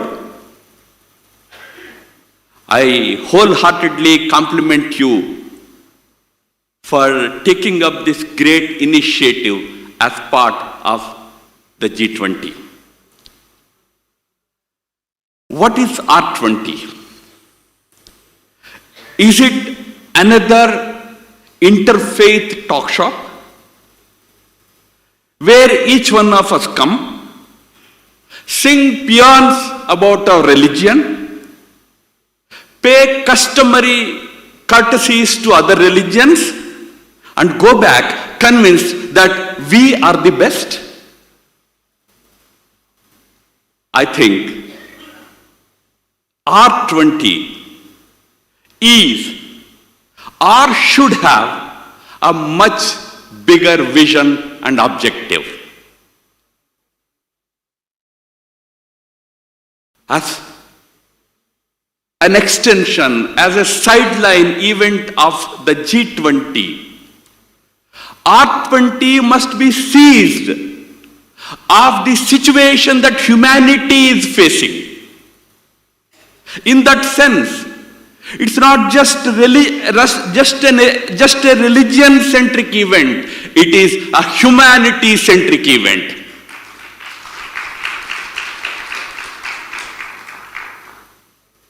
Today, mankind is facing myriads of problems. Some are traditional problems, we all know about them. We know about the traditional challenges of disharmony, inter-religious disharmony. We know about wars. We know about terror. These are conventional challenges that the humanity faces. We know about hunger. We know about poverty. But remember, as some of the speakers have mentioned in the last 2 days, the world is facing certain non-conventional challenges also today.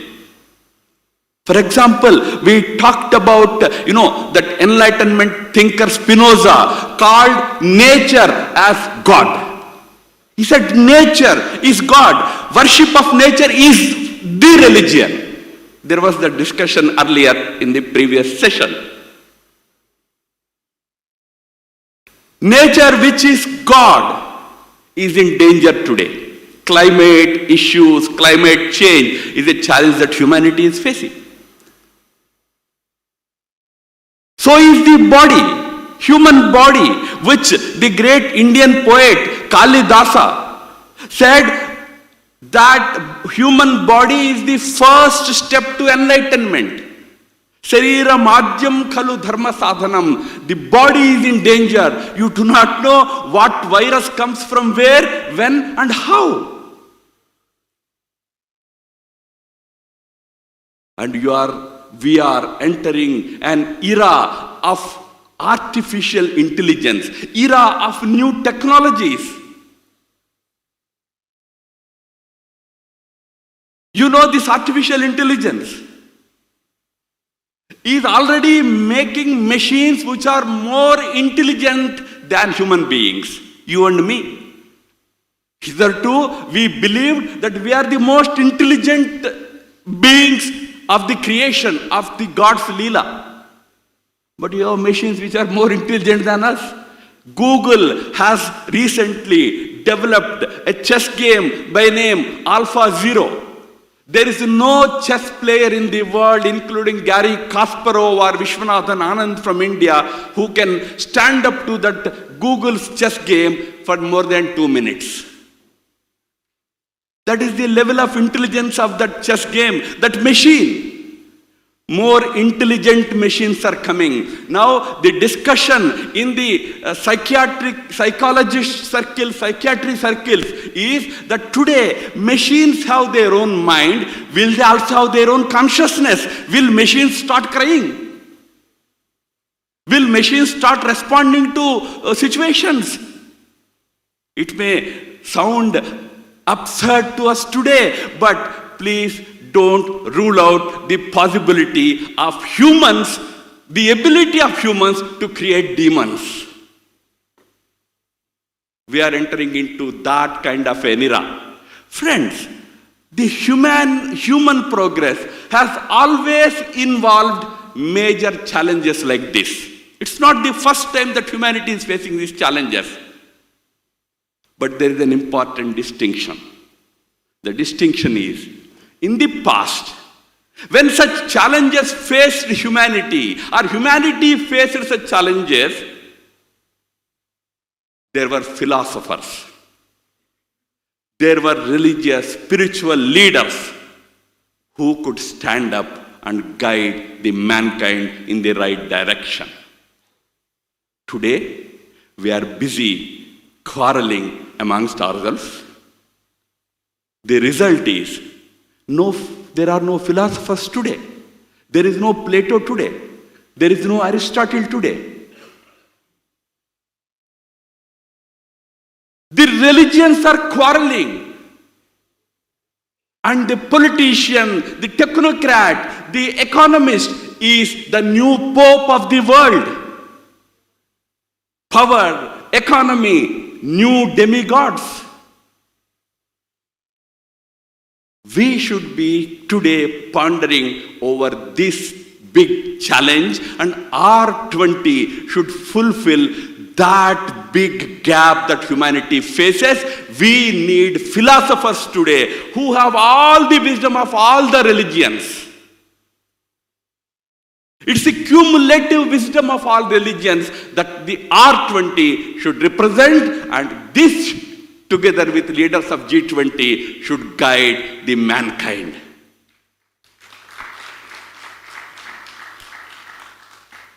Friends, as we come to the end of this wonderful two-day brainstorming,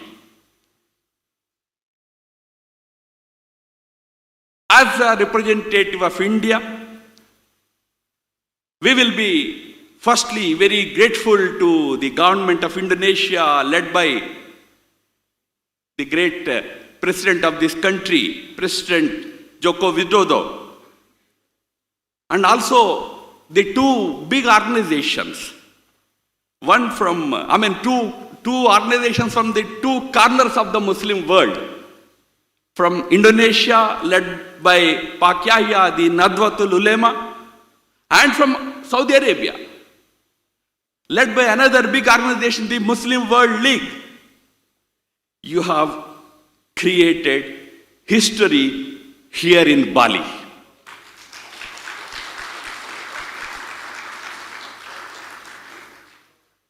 We are grateful to you for this big start. And this will go to India. Just as Indonesia is a microcosm of the world with beautiful plurality and coexistence, India is also a mosaic of religions and the mothership of spirituality. India is that country where all the world's religions exist, far from persecution. All the persecuted came to India, continue to come and take shelter in India. We have 180 million Muslims in India, 25 million Christians, and the projections go that by 2030, India's Muslim population will be equal to that of Indonesia, and mind you, 2050, we will be the world's largest Muslim populated country with 310 million Muslims in India. We had Muslims as presidents, vice presidents, chief justices of our courts.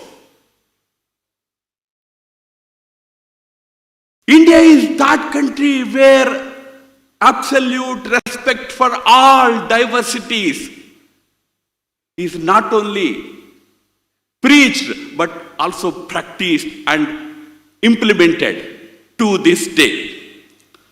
So friends, as we accept the mantle for organizing the R20 next year, I would like to just conclude by making one humble submission about the Hindu philosophy, which Swami Mitrananda ji also very beautifully presented to you. We have, in the last 2 days, talked so much about one God. We all religions must remember that God is one. We in Hinduism have gone just one step forward, not just about one God, but about only God. Whatever is there is God. The whole creation is divine. Welcome to that country which believes that everything is divine. Every path is divine. You are divine, I am divine, animate, inanimate, everything is divine. Sarvam Khalvidam Brahma.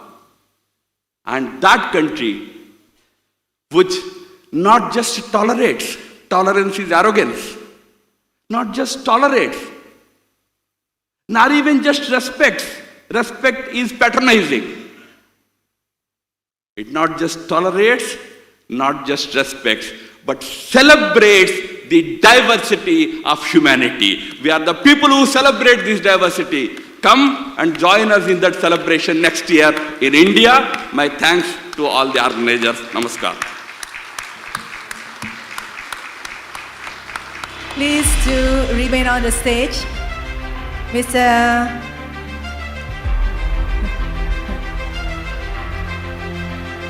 Sri Ramadha Varanasi, we would like to invite Bapak Ahmad Swaidi, the chairman of the organizing committee, to present a token of appreciation to Mr. Sri Ramadha Varanasi, founding member of the Governing Council, India Foundation from India. With the heartiest thank you for your presence and participation in this event. Thank you, and you may return to your seat.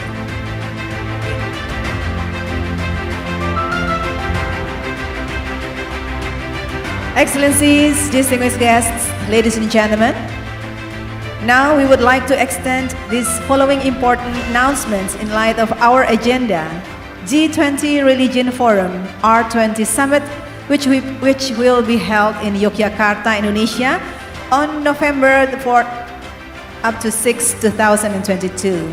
This announcement is addressed to a list of participants who have already registered to join Yogyakarta Summit.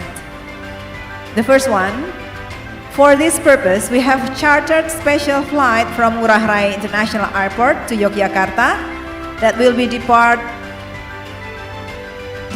at 9:30 a.m. Bali time.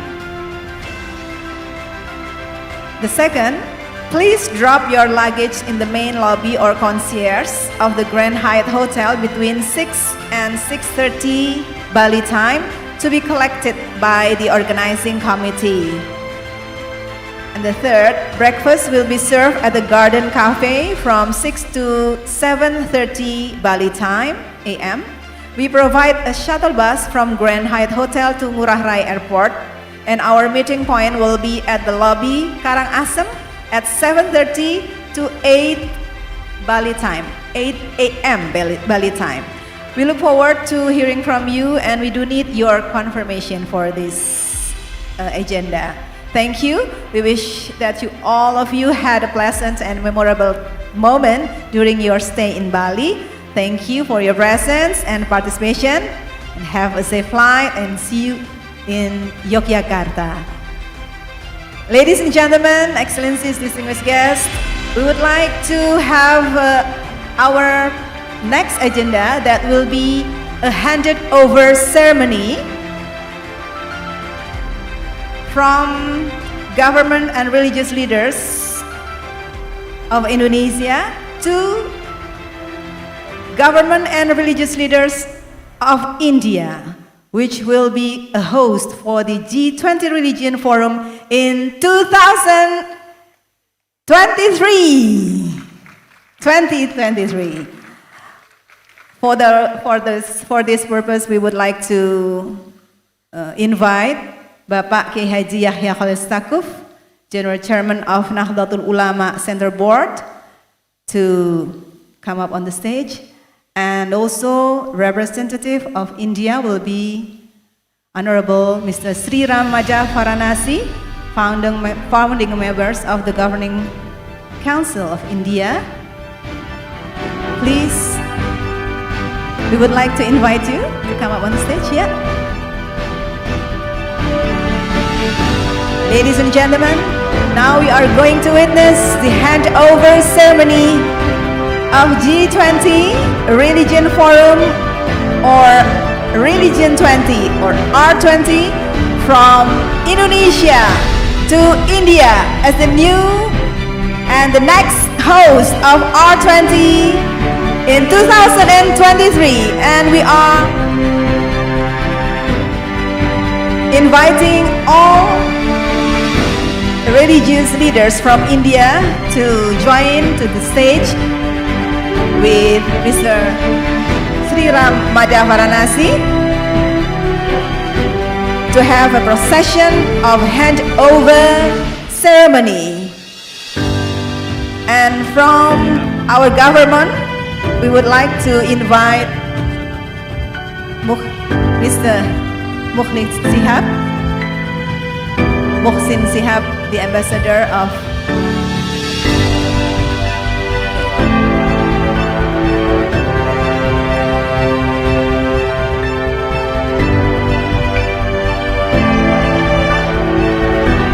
Bapak Yahya will hand over the flag or banner of R20 to Mr. Sri Ram Maja Varanasi, followed by handover of the plate.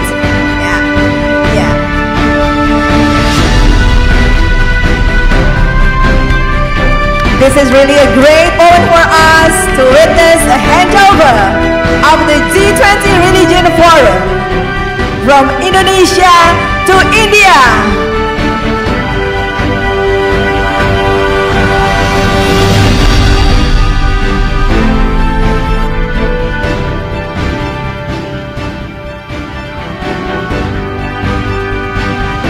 And now, we proceed to the next procession. Bapak Yahya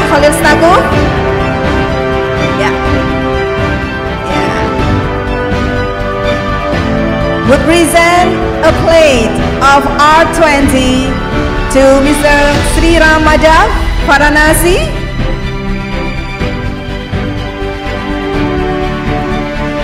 This procession symbolizes that R20 is expected to stimulate continuous dialogue between religious groups or religious leaders. There will be one more handing over. The plate will be handed over from Bapak Yahya to the representative of India, Honorable Mr. Sri Ram Maja Varanasi. Yes, this symbolizes of continuous bond of the R20 event in the future.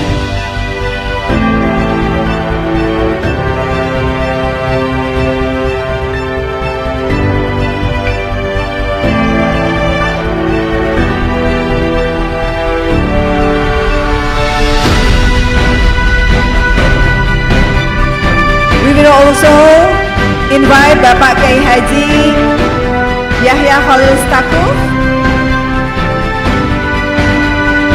to present his closing remarks.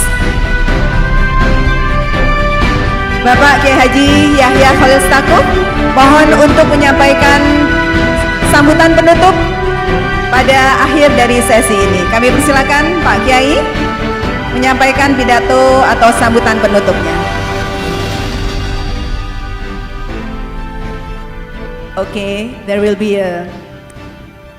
several photo session. Yeah. For all audience, this thing is best. May we have your attention, please? Please be seated.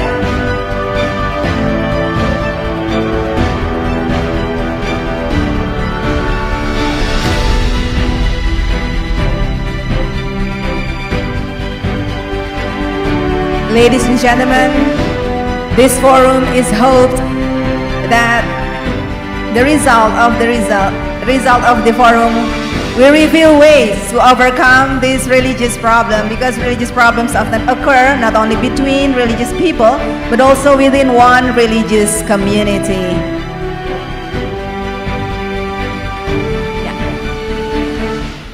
May we have your attention, please? Please be seated, because we still have closing remarks from the chairman of Nahdlatul Ulama Center Board. We still have closing remarks.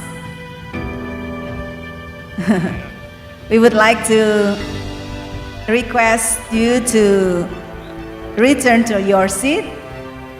And please welcome Bapak Kiai Haji Yahya Kholistaku for the closing remarks. Assalamualaikum warahmatullahi wabarakatuh. Ladies and gentlemen, distinguished speakers and participants, this is a very touching moment. I could not barely find the proper words to express my utmost appreciation and gratitude to all and every one of you for coming and participating in this event, for answering our call,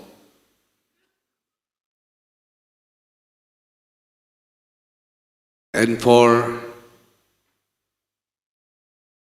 your shared commitment with us to continue working together to pursue the ideals that we all already shared and consented in this 2 days discussion.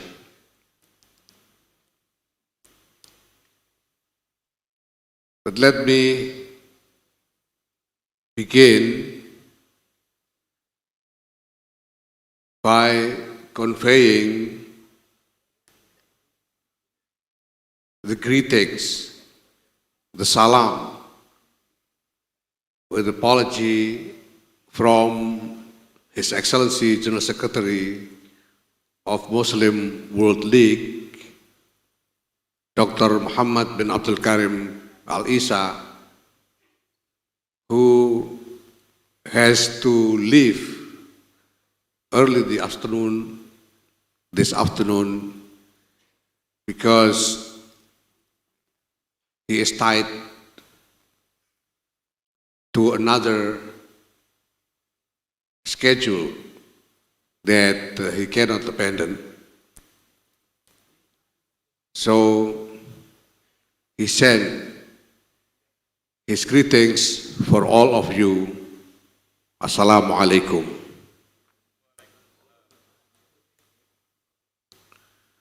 Secondly, I have to express also our gratitude on behalf of Nahdlatul Ulama to the government of the Republic of Indonesia, to His Excellency Presiden Joko Widodo, for the support that is given to us to have this event. The government of the Republic of Indonesia has been mobilizing all resources that we need to have this event going in a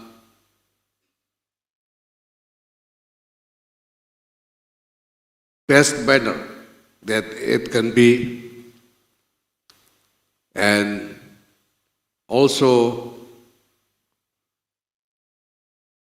give the full support of all officials that the government can provide for us to help us develop and manage this event from the beginning to the end, including having some very important officials from the Ministry of Foreign Affairs to be embedded into the committee of this event. I would like to introduce to you one of them, His Excellency Mr. Mohsin Shihab here, please rise, from the Ministry of Foreign Affairs. He's been helping us all along to guarantee and secure the success of this event. And then, of course, I would like to repeat my expression of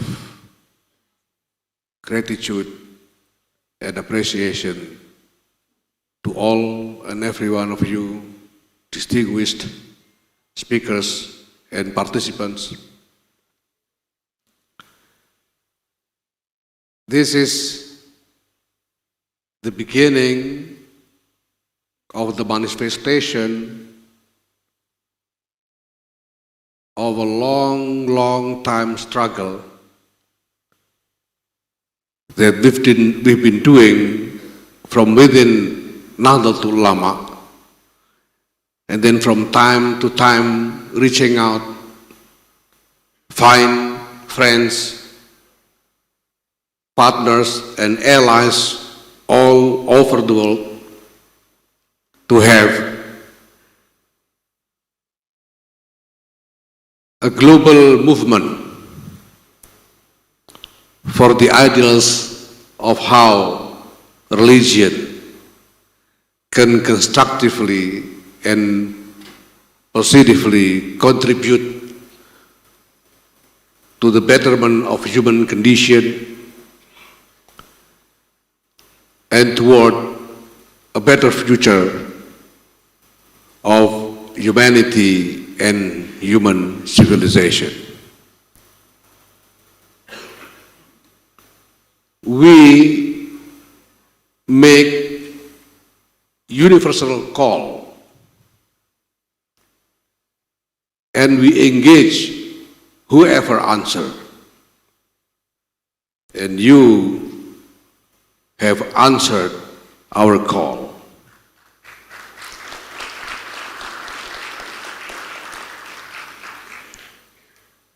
So here we are, having this event together, reaching a shared vision. And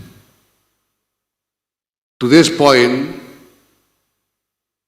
I believe that we all agree to have this R20 not just one-off event, but to develop this as a global movement.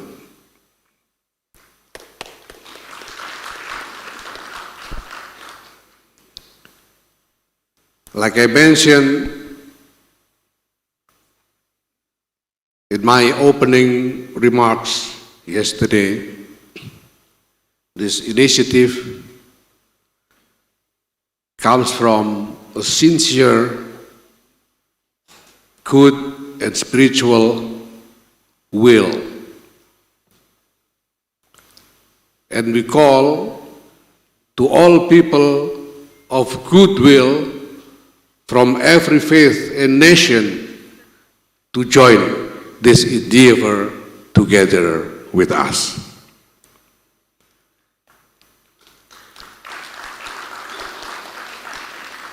Again, thank you very much for your participations and contributions.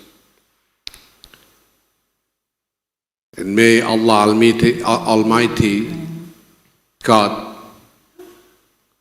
will always be with us through our journey together forward. That we may not know where it will end and how it will end, but we know that we are all be measured by what we do. And hopefully, and all we have is a hope, a deep spiritual hope, that all our efforts, what we do, will truly make a noble contribution for humanity and human civilization.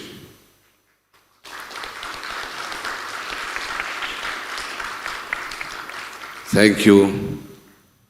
Allahumma muwaffiq ila aqwamit thariq. Wassalamualaikum warahmatullahi wabarakatuh. We would kindly request Bapak Kiai Haji Yahya Khalil to strike the hammer to mark the end of the series of events this evening. Sorry, they didn't tell me about this procedure. So to mark the end of this event, here is the knocking to the door of God for His help.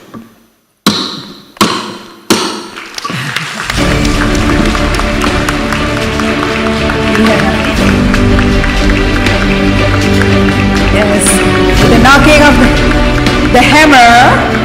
Now, the great event has now concluded.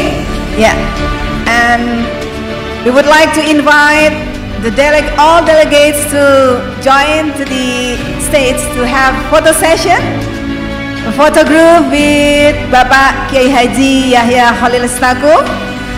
Hopefully, the result of G20 Religion Forum will be an inspiration and give strong motivation for interfaith life globally on how the efforts of these religious leaders to make religion stop being a part of the problem and start being part of the solution to the various global problems. In the meantime, let us continue to recover together, recover stronger. Please give a big round of applause for R20 G20 Religion Forum 2022 from 2 to 3 November 2022, revealing and nurturing religion as a source of global solutions. Grand Hyatt Bali, 2 and 3 November 2023. Please have a formation according the steps on the stage, because we have quite a lot of people, a lot of members of photo groups here. So it is a great moment, a great memorable moment. For our female participants, we would like, it is our pleasure, it's an honor for us to invite you to join the photo session, photo group together. Do you want to all of us you should consider getting to Bali. I've been using the Bali for the could be gather in this photo session. For our female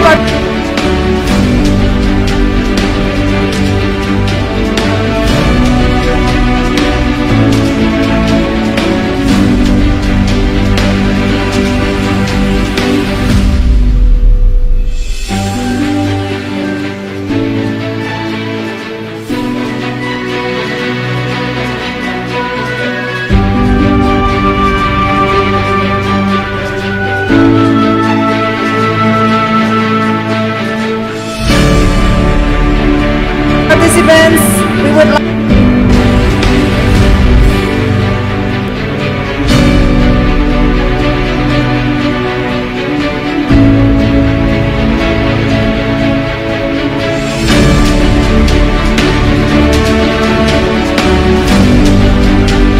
Ladies and gentlemen, please, on the main camera.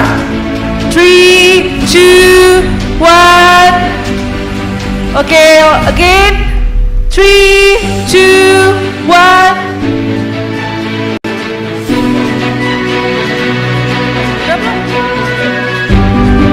One more time. One more time. Okay, 3, 2, 1. Okay, everybody say R20. R20.